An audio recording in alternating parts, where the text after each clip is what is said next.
Baik, bismillahirrahmanirrahim. Assalamualaikum warahmatullahi wabarakatuh.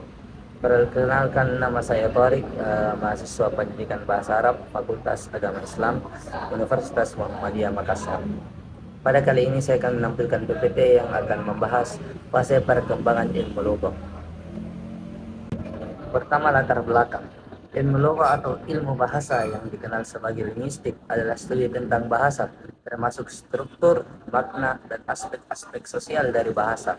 Latar belakang perkembangan ilmu lugha melibatkan berbagai faktor historis, budaya, dan ilmiah yang mempengaruhi pemahaman manusia tentang bahasa. Pembentukan dan perkembangan ilmu lugha. Sejarahnya, sejarah pembentukan ilmu lugha atau ilmu linguistik dalam konteks bahasa Arab memiliki perkembangan yang kaya dan signifikan, terutama karena peran penting bahasa Arab dalam agama Islam, budaya, dan ilmu pengetahuan. Berikut ini adalah garis besar sejarah pembentukan ilmu lugha bahasa Arab. 1. Periode pra-Islam. Bahasa Arab sudah digunakan dalam bentuk puisi dan prosa yang kaya sebelum kedatangan Islam. Penyair dan orator memainkan peran penting dalam memelihara dan mengembangkan bahasa melalui tradisi lisan. Yang kedua ialah periode awal Islam awal. Kedatangan Islam dan turunnya Al-Quran dalam bahasa Arab memberikan dorongan besar bagi studi bahasa Arab. Al-Quran dianggap sebagai puncak keindahan bahasa dan mendorong upaya untuk memahaminya secara mendalam. Yang ketiga, dari abad ke-7 hingga abad ke-9. Sibawais pada 796 Masehi menulis Alkitab, karya penting yang merangkum aturan-aturan tata bahasa Arab secara sistematis. Karya ini dianggap sebagai fondasi utama ilmu nahwu. Yang keempat, abad ke-10 hingga abad ke-11. Ibnu Manzur pada tahun 1312 Masehi menulis kamus tentang lisan al-Arab yang menjadi salah satu referensi utama dalam studi bahasa Arab. Pada abad kelima, pada abad ke-15 hingga abad ke-19, studi bahasa Arab diterapkan secara luas dalam pendidikan Islam dan pengajaran Al-Quran di seluruh dunia Muslim. Pengajaran tata bahasa Arab menjadi bagian integral dari kurikulum pendidikan di madrasah dan universitas-universitas Islam. Yang keenam, abad ke-20 hingga sekarang.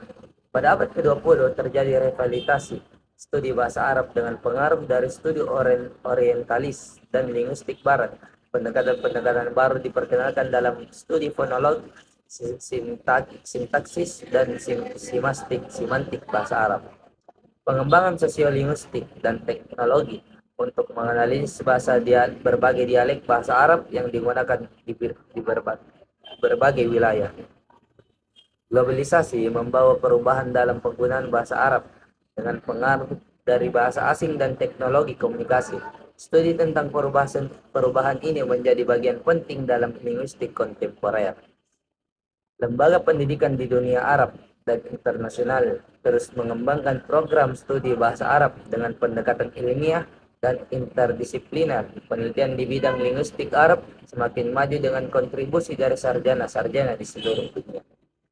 Kesimpulan dari pembahasan ini adalah perkembangan ilmu lugha dalam bahasa Arab sangat dipengaruhi oleh peran penting Al-Quran mendorong kodifikasi dan sistematisasi tata bahasa sejak abad ke-7. Pada periode berikutnya dari abad ke-10 hingga abad ke-11, ini diperluas dengan pengembangan ilmu nahwu, sorof, dan balaghah oleh tokoh-tokoh seperti dan Abdul Al-Farid Al-Jurjani. Pada abad ke-20, studi bahasa Arab mengalami revitalisasi dengan pengaruh dari linguistik modern dan teknologi informasi. Pendekatan baru dalam fonologi, sintaksis, dan semantik, serta pengembangan linguistik komputasional dan pengolahan bahasa alami memperkaya studi ini. Globalisasi juga membawa perubahan dalam penggunaan bahasa Arab, mendorong penelitian lebih lanjut tentang tentang variasi dan perubahan linguistik. Pendidikan dan penelitian modern di lembaga pendidikan dunia Arab terus mengembangkan ilmu lugah dengan pendekatan interdisipliner yang maju, memastikan relevansinya di era digital dan global. Mungkin hanya itu yang dapat saya sampaikan pada PPT saya kali ini. Lebih kurangnya mohon dimaafkan. Billahi fi sabilillah. Fastabiqul khairat. Assalamualaikum warahmatullahi wabarakatuh.